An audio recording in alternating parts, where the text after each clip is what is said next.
গুনাহ হয়ে গেল, শয়তানের ফেরে পড়ে পাপ হয় হবে আমার আপনার। যেহেতু বিশ্বনবী সাল্লাল্লাহু আলাইহি ওয়াসাল্লাম বলেছেন, কুল্লু বনি আদামা খাত্তাউন ওয়া খায়রুল খাত্তাইন আত-তাওয়াবুন। আদমের সন্তান সন্ততি যারা আছে, কুল্লু বনি আদামা, প্রত্যেক আদমের সন্তান সন্ততি নরনারী হলো খাতাকার গুনাহগার। কেউ ছোট কেউ বড় পাপ করে, গুনাহ করে, ভুল করে, ভুল ছাড়া আমরা কেউ নাই। ভুল হয়, পাপ হয়। আল্লাহ রাব্বুল আলামিনের নবী বলেন, পাপীরা সব দিন পাপী থেকে যাবে। এরা আল্লাহর কাছে প্রিয় কখনো হবে? এরা কি পাপী থেকে যাবে, আল্লাহর কাছে প্রিয় হবে না। না না না না, আল্লাহর কাছে প্রিয় হবে, আল্লাহর কাছে প্রিয় হবে।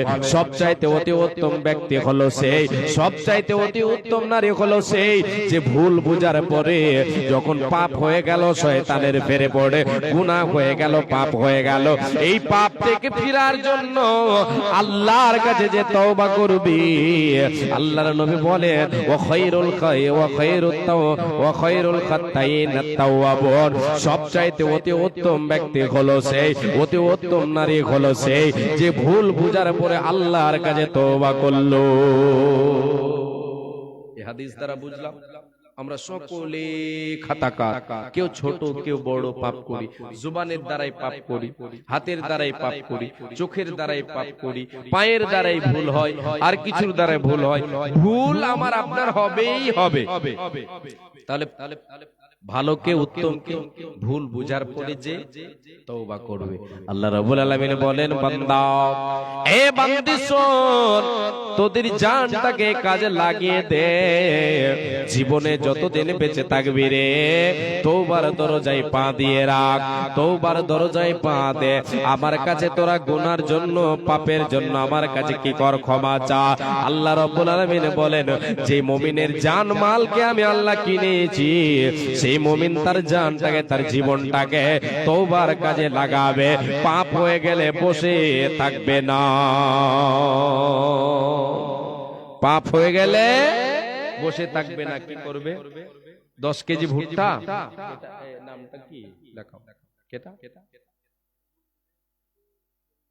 করিমের মাতা 4টি আন্ডা দিয়েছেন এবং 10 কেজি ভুট্টা। মাশাআল্লাহ, আলহামদুলিল্লাহ, আল্লাহুম্মা সাল্লি আলাইহা, আল্লাহুম্মা বারিক আলাইহা। হে রব্বুল আলামিন, করিমের মাতা আল্লাহ পর্দার হতে এ দেখো 10 কেজি ভুট্টা দিল তোমারও রাখেতে, তার সঙ্গে 4টি আন্ডা করিয়াছে দান। ও কবুল করে নাও মালা, তুমি দয়াবান। কি উদ্দেশ্যে নিয়াতে দান দিয়ে গেল, এই দান মালা তুমি করো হে কবুল, মিটাইয়া দাও তার জীবনের ভুল। কি দোয়া করি মোলা বন্দের, কারণ বলো তুমি তারে দাও সুখের জীবন। আরো একজন দিল 100 দান, কবুল করো নাও মালা, তুমি দয়াবান। আমিন আমিন সুম্মা আমিন। আল্লাহুম্মা সাল্লি আলাইহি, আল্লাহুম্মা বারিক আলাইহি। শুনেন আলোচনা। আল্লাহ তাবারাক ওয়া তাআলা বললেন, মুমিন যে হবে তার জানটাকে কাজে লাগাবে, জীবনটাকে কাজে লাগাবে, তওবা করবে। পাপ হয়ে গেলে কি করবে? তওবা করবে। পাপ হয়ে গেছে, গুনাহ হয়ে গেছে, গুনাহ হবে, পাপ হবে, ভুল হবে। এই ভুলের পরে সে নিজের ভুলটা যখন বুঝতে পারবে, আল্লাহর কাছে সে কি করবে? আল্লাহর দরবারে, আল্লাহর কাছে হাত দুটো তোর উত্তোলন করে নিয়ে নিজের পাপের কথা আল্লাহকে বলবে এবং তওবা করবে, ক্ষমা চাইবে।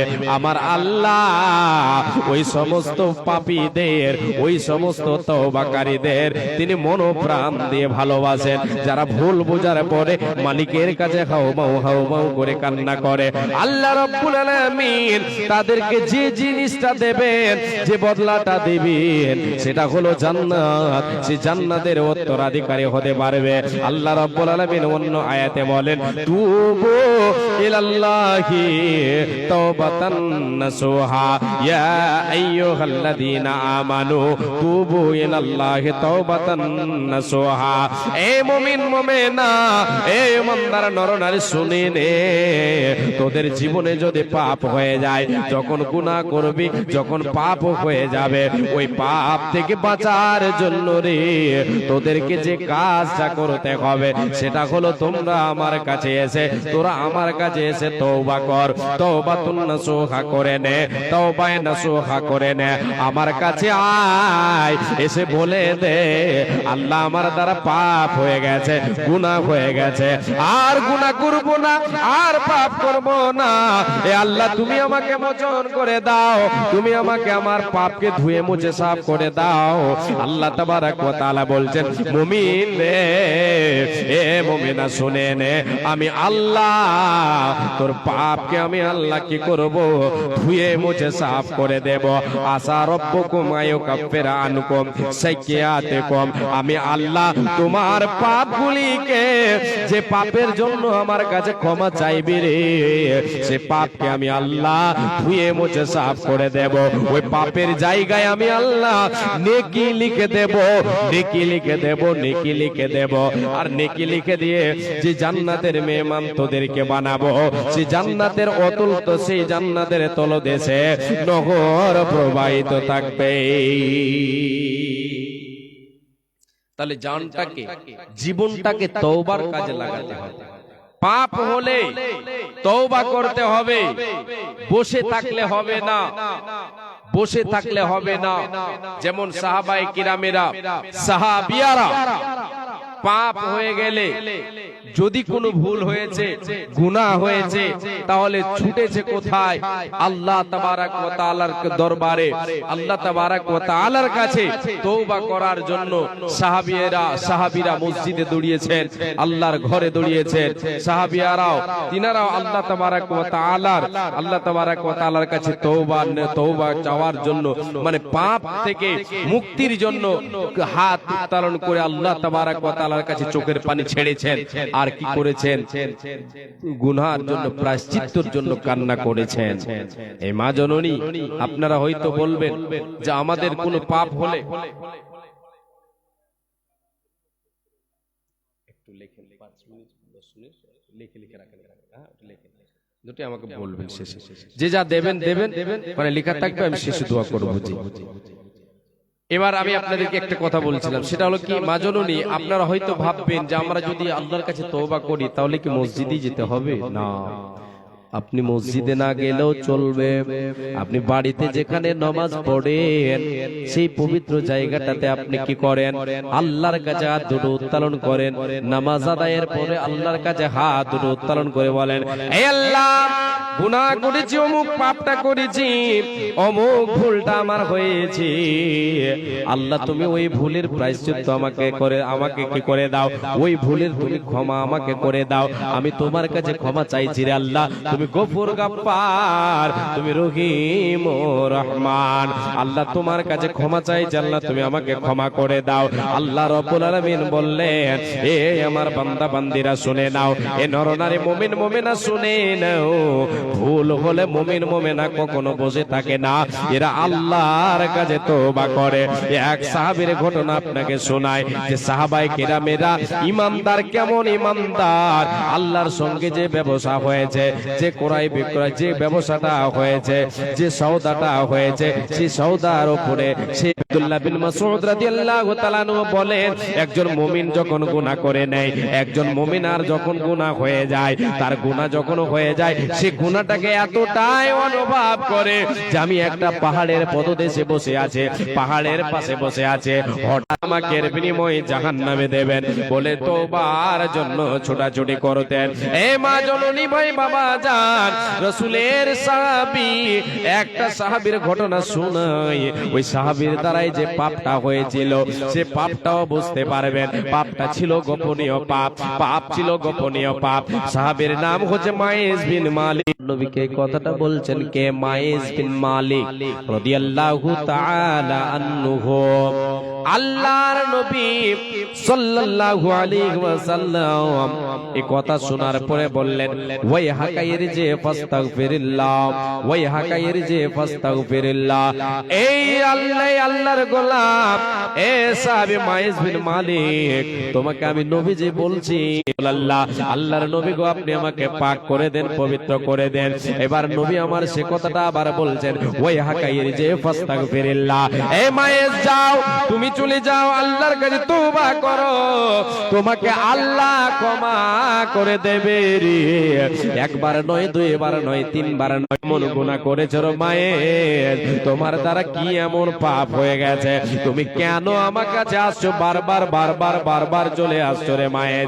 আমার নবী বিশ্ব নবী সাল্লাল্লাহু আলাইহি সাল্লাম যখন এই কথাটা বললেন, মায়ের বলতে শুরু করলেন, নবী গো, আমার দ্বারা জিনা হয়ে গেছে, আমার দ্বারাই কুকর্ম হয়ে গেছে, আমি আল্লাহর বান্দা মায়ের, আমি নবী, আমি নবীর সাহাবীতে লিপ্ত হয়ে গেছি। যখন গুনার কথাটা আল্লাহর নবীকে বললেন, এই গুনার কথাটা বলার পরেই এই পাপের ব্যাপারে কোরআনে যে বিধান আছে, সে বিধান হলো যদি কোন বেঁচে থাকার কোনো অধিকার নেই, এটা হচ্ছে কোরআনের শরীয়তের, এটা হচ্ছে বিধান।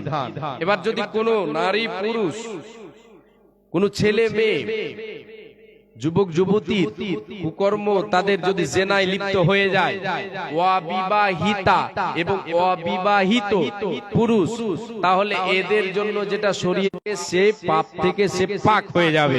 এই জন্য নবীর কাছে এসে বলছেন, আল্লাহর নবী এবার ছানবিন করতে শুরু করছেন। এটা বিচারকের এই জায়গাখানে একটা বিচারকের একটা মানে হিকমত দেখতে পাবে। আল্লাহর নবী ছানবিন করছেন কি, সাহাবীদেরকে বলছেন, সাহাবীরা একটু দেখো তো, এই মায়েজ কি পাগল হয়ে গেছে, ওর কি মাথা তার ব্রেন ঠিক আছে না নাই, দেখো।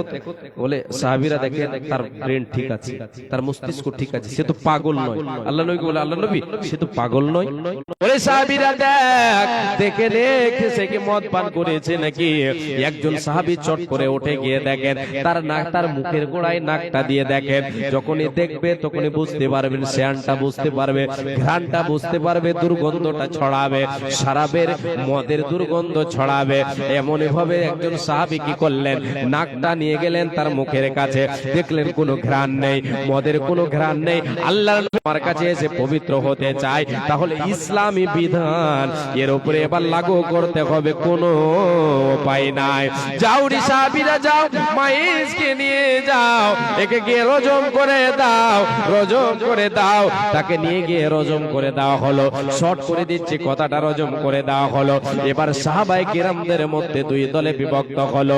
দুই একদিন পরে তারা মসজিদে বসে আলোচনা করতে শুরু, তার গুনার জন্য বলেছে, পাপের কথা বলি, সে দুনিয়াবে শাস্তি, আল্লাহর বিধানের শাস্তি যেটা আছে সেটা তো সে নিজের ঘাড়ে নিয়ে নিয়েছে, তাহলে কেন সে হালাক হবে? ও বন্ধুরে, ওই আমার মায়ের কথা শুনতে পেলেন, শুনলেন, তাদের কাছে শুনলেন, একদল বলছে হালাক হয়ে গেল, আর একদল বলছে হালাক হয়ে মানে সে হালাক হয়নি, সে বড় কাজ করেছে, বুদ্ধিমানী কাজ করেছে।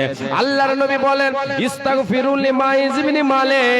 রে রাসূলের সাহাবীরা, আমার সাহাবীরা, তোমরা শুনে নাও, তোমরা কি করো, মাইজ বিন মালিকের জন্য ইস্তেগফার করো আল্লাহর কাছে। কে এটা? সাহাবী রাসূল, একজন মুমিন, তার দ্বারা পাপ হলে এই পাপ নিয়ে বসে থাকলেন না। কার কাছে ক্ষমা চাইলেন? আল্লাহর কাছে ক্ষমা চেয়েছেন, দুনিয়াবি শাস্তি নিয়েছেন। আজকে আমাদের চলছে, এই রাতে আমার আল্লাহ আমার আপনার জন্য চলে আসেন, বান্দা বান্দির জন্য চলে আসেন, এসে কি করেন, ডাক দেন। হাদিসটা আপনাকে বলি, তারপরে এগিয়ে যাব। আল্লাহর নবী, আল্লাহ তাবারক ওয়া তাআলার নবী, বিশ্ব নবী দয়ার কান্ডারি, এ মা জননী, মা আমার বোন, এই দুনিয়াবি আসমান কটা আমরা জানি? 7টা, নাকি? 7টা। সপ্তম আসমান, প্রথম, দ্বিতীয়, তৃতীয়, চতুর্থ, পঞ্চম, ষষ্ঠ, সপ্তম, সাত আসমান উপরে থাকেন আল্লাহ তাআলা আরশে আজিমে। কোথায়? আরশে আজিমে। সেখান থেকে এই দুনিয়াবি আসমান যেটা আমার আপনার মাথাটা চলে আসেন প্রায় রাত 12টার পরে, 12টা 1টার পরে, মানে 12টার পরে রাত ছোট বড় হয় অনেক সময়। জি, তৃতীয় অংশে আল্লাহ তাবারক ওয়া তাআলা চলে আসেন, এসে তিনটা ডাক দেন। কটা? তিন। একটা প্রথম ডাক যেটা আসে, লাগা মালগুলোকে কাজে লাগা, তোদের জীবনটা আমাকে দে, আমার মতো করে চালা। আমার আল্লাহ ডাক দেন, আয় রে বান্দি আয়, আয় রে বান্দা আয়, ঘুমের ঘরে আর থাকিস না। ইয়াকুলু মাইয়াদউনি ফাস্তাজিব লাহু, আমার আল্লাহ বলেন, আয় রে বান্দা আয়, আমি আল্লাহ তোদের ডাক দিচ্ছি, আয় আয় আমার ডাকে। দ্বিতীয় কথা আল্লাহ বলেন, ওয়া মাইয়াসআলুনি ফাউতিয়াহু, এ বান্দা আয় রে বান্দে আয়, তোর কিসের প্রয়োজন পড়ে যায়, আমি আল্লাহ তোকে দেব, তোর জন্য আমি আল্লাহ প্রস্তুত আছি। তুই কোন জিনিসের অভাব পড়েছে, তোর কোন জিনিসের অভাব পড়েছে, কি অভাব পড়েছে, অভাবের কথা আমাকে দেব। তাই নবীজি আমার অন্য হাদিসে বলেছেন, ইদা সালতা ফাসালিল্লাহ, এই উম্মত উম্মতিরা শুনে নাও, যখন তোমার কোন জিনিসের প্রয়োজন পড়বে রে, তুমি আল্লাহর কাছে চেয়ে নাও, আল্লাহর কাছে তুমি আল্লাহর কাছে এটা নালিশ জানিয়ে দাও, আল্লাহ আমি অমুক বিপদে পড়েছে, আমার এখন বড় অসুখ, তুমি আল্লাহ দিয়েছো, আমার কিছু টাকার প্রয়োজন, ওরে আল্লাহ আমার এখন প্রয়োজন, আমি দেখতে পাচ্ছি যে তো আমার 10,000 টাকার প্রয়োজন, আমার 1 লক্ষ টাকার প্রয়োজন, এ আল্লাহ আমি কোনো উপায় দেখতে পাই না, আল্লাহ তুমি উপায় করে দাও, তুমি ব্যবস্থা করে দাও। আমার আল্লাহ আপনাকে আমাকে কি করবেন, ব্যবস্থা করে দেবেন, শুধু আমাকে আপনাকে আল্লাহ ডাকে সাড়া দিতে হবে। এটা কি দ্বিতীয় নাম্বার। তৃতীয় নাম্বার যেটা আল্লাহ বলেন, মাইয়াস্তাগফিরুনি ফাগফির লাহু, এ বান্দা আয়, এ বান্দা আয়, গুনাহ রোজার মাসে রোজা ছেড়ে বসে থাকলে এতগুলি পাপ হলো, এই পাপগুলি নিয়ে আমার কাছে আয়, পাপের বোঝা আমার কাছে নিয়ে আয়, আমি আল্লাহ রহিম রহমান গফুর গাফফার, তোরে মাফ করে দেব। কিন্তু তোমাকে কি করতে হবে রে বান্দা, কি করতে হবে রে বান্দি, আমাকে ডাকতে হবে। আমার আল্লাহ ডাকতে নাই, গুনাহ হয়েছে, পাপ হয়েছে, পাপকে তোর মোচন করে দেব। আল্লাহ রাব্বুল আলামিন কোরআনুল কারীমের ভিতরে বলেন, কানু কলিলাম মিনাল লাইলি মা, কখনো আরামের ঘুম ঘুমাতে পারে না, বিছানার সঙ্গে তার সম্পর্ক বেশি হতে পারে না, তার সম্পর্কটা আল্লাহর সঙ্গে হয়ে যাবে, বেশি আল্লাহর সঙ্গে সম্পর্ক হবে। আর গভীর রাতে, রাতের শেষ ভাগে আল্লাহর কাছে ক্ষমা চাইবে রে। রহিম জানে আসে আছে মৌলারি দরবারে, আল্লাহ তাড়াইও না মোরে, তোমারি দরজার গোলাম, তোমারি দোয়ারে আল্লাহ যা। আর কর্মদোষে আসতে হলো দিয়া পাপের বোঝা, আসামির শিকার উঠতে, আসামির শিকার উঠতে, ক্ষমা পাবার তরে আল্লাহ তাড়াইও না মোরে, তোমারি দরজার গোলাম, তোমারি দোয়ারে। হয় না কেন বসেম পাপী মহাগুনেগার, তুমি কিন্তু সবার বড় আল্লাহু আকবার, তুমি কিন্তু সবার বড় আল্লাহু আকবার। ক্ষমা করিলে মোরে, ক্ষমা ছাড়া তওবা কবুল, তুমি ছাড়া তওবা কবুল কে করিতে পারে, আল্লাহ তাড়াইও না মোরে, তোমারি দরজার গোলাম, তোমারি দোয়ারে, তোমারি দরজার ফকির, তোমারি মাহফিলে আল্লাহ তাড়াইও না মোরে, তোমারি দরজার গোলাম, তোমারি দোয়ারে। আল্লাহ সকলকে দানের বিনিময়ে, এই মালের বিনিময়ে, সম্পদের বিনিময়ে আল্লাহ তুমি তোমার জান্নাত দিব ওয়াদা করেছো, আল্লাহ তুমি তোমার জান্নাতটা দিয়ে তোমার জান্নাতে নসিব করে দিও। হে রব্বুল আলামিন, তুমি দয়া না করিলে কে করিবে আর, তাই দোয়া করি খোদা কাছে দে তোমার দীর্ঘজীবী করো তাদের দুনিয়া মাজার, ইমানে হালাতে তাদের বাঁচাইয়া রাখো, ইমানে হালাতে তাদের উঠাইয়া নিও। আমি পাবে বান্দা তোর করে মোনাজাত কবুল করে নাও। যে লোক দেখাতে হবে আমাকে, লোক দেখানো না, আল্লাহ তাআলার কাছে নির্জনে একাকী আল্লাহ তাবারক ওয়া তাআলার কাছে আমি আপনি চোখের পানি ঝরাতে পারবো না। আর যতক্ষণ আমার আপনার চোখের পানি না ঝরবে আল্লাহর ভয়ে, আল্লাহর জাহান্নামের ভয়ে, ততক্ষণ পর্যন্ত আমি আপনি জান্নাত পাবো না। আল্লাহ রাব্বুল আলামিন বলেন, শুধু তো অনেকগুলি আমলের কথা বলেছেন, এরপরে আমার আল্লাহ তাবারক ওয়া তাআলা বলেন আত-তাইবুন আল-আবিদুন। দ্বিতীয় নম্বরে আমার আল্লাহ বলেন আবিদুন, ইবাদত করনে वाला হবে, ইবাদত করনে वाले হবে। আমার যার সঙ্গে, যে মুমিন মুমিনার সঙ্গে আমার কি হয়েছে, আমার সওদা হয়েছে, আমি ব্যবসা করেছি, যাদের সঙ্গে আমার কি ব্যবসা, আমি ব্যবসা করেছি। আল্লাহ তাবারক ওয়া তাআলা বলতে চাইছেন বান্দা, এ বান্দে শোন, তোদেরকে তোদের জান এবং মালের বিনিময়ে আমি জান্নাত দেব, এটা ওয়াদা করেছে। তোদের জানটাকে ইবাদত করব। আল্লাহকে এবার যদি প্রশ্ন করি, আল্লাহ কতদিন তোমার ইবাদত করব, কতদিন ইবাদত করলে তোমার জান্নাত পাবো? আল্লাহ রাব্বুল আলামিন এর উত্তরটাও কোরআনে দিয়েছেন, ওয়া'বুদ রাব্বাকা হাত্তা ইয়াতিয়াকাল ইয়াকিন। এ আমার বান্দা, এ বান্দে শুনে নি, আমি আল্লাহ তোরে বলছি, তুই শুনে নে। এ বান্দা, তুই তোর রবের ইবাদত কর, তুই তোর রবের ইবাদত কর। কতদিন করবি? আল্লাহ তাবারক ওয়া তাআলা আমাকে আপনাকে সৃষ্টি করলেন কেন? আমাকে আপনাকে এই দুনিয়া দিয়েছেন কেন? এই দুনিয়াটাকে সাজিয়েছেন কেন? আমার আপনার জন্য সাজিয়েছেন। আর আমাকে আপনাকে কেন বানালেন, কেন সৃষ্টি করলেন? এর উদ্দেশ্যটা হলো আল্লাহর ইবাদতের জন্য। আমার আল্লাহ বলেন, ওয়া মা খালাকতুল জিন্না ওয়াল ইনসা ইল্লা লিয়াবুদুন। এ জিন জাতি শুনে নে, করবে আমার পূজা পাঠ করবি। তাহলে আল্লাহ তাবারক ওয়া তাআলা আমাদেরকে সৃষ্টি করেছেন কিসের জন্য? ইবাদতের জন্য। তাহলে ইবাদতে কাজে লাগাতে হবে জীবনটাকে, তাহলে কি পাওয়া যাবে? জান্নাত পাওয়া যাবে। এবার ইবাদতের ভাগ অনেক আছে, নফল ইবাদত, ফরজ ইবাদত। জি, এটা মুমিনের জীবনে তার ইবাদত। চলছেন চলতে চলতে রাস্তায় কোন একটা কষ্টদায়ক জিনিস আছে পড়ে, সেটাকে সরিয়ে দিলেন, এটা হলো ইবাদত। রাস্তায় চলছেন চলতে চলতে কাউরির সঙ্গে সাক্ষাৎ হলো, সালাম দিলেন, এটা ইবাদত। জি, ইবাদত। জীবনটাকে কাজে লাগাতে হবে।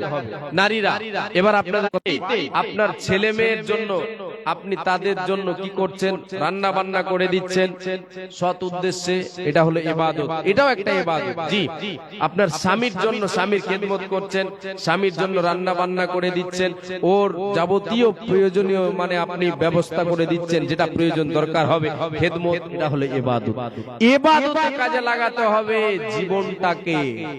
প্রশংসাকারী এবং প্রশংসাকারিনী হবে আল্লাহর হামদ, আল্লাহর তাসবিহ করনে वाला, আল্লাহর হামদ সানা, আল্লাহর সিফত সানা গানে वाला এবং গানে वाले হবে আল্লাহর প্রশংসাকারী এবং আল্লাহর প্রশংসাকারিনী হবে। তাহলে প্রশংসা কার করতে হবে? খাবার খেলাম, কোন জিনিস খাবার পরে আমাকে আল্লাহর প্রশংসা করতে হবে। সে প্রশংসাটা কি হবে? আলহামদুলিল্লাহ। জি, আলহামদুলিল্লাহ। জীবনটাকে কাজে লাগাতে হবে। আর এরকম নয় যে সারা দিন বলে কেমন আছো ভাই। অনেকে আমরা বলি মোটামুটি কাছি, খুব ভালো নেই। এটা কি উত্তর?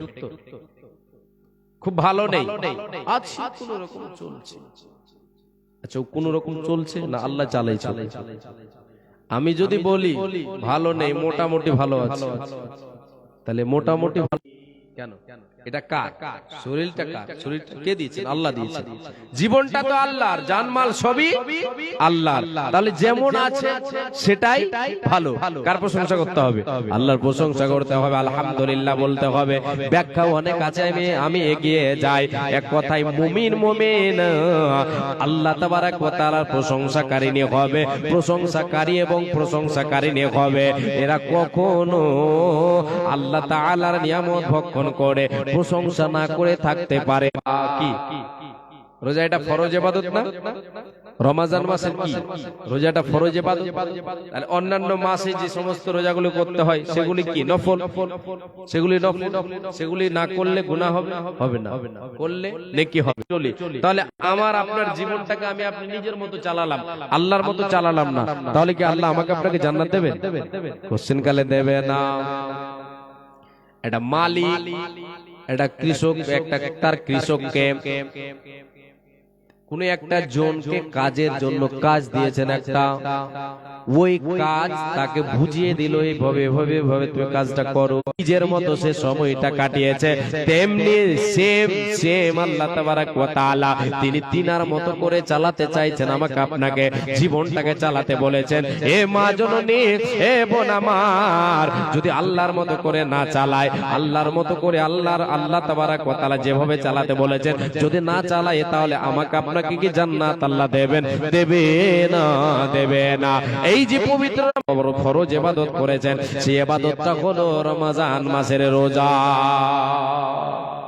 রমজান মাসের রোজা, এটা বলে দিই আমি একটু আপনাদের কাছে একটা প্রশ্ন করব। আল্লাহ তাবারাক ওয়া তাআলা এই পবিত্র মাহে রমজানে যে ইবাদত ফরজ করেছেন সেটা রোজা, আর ইমানের উপরে আছো তোমরা, বিশ্বাসের উপরে আছো।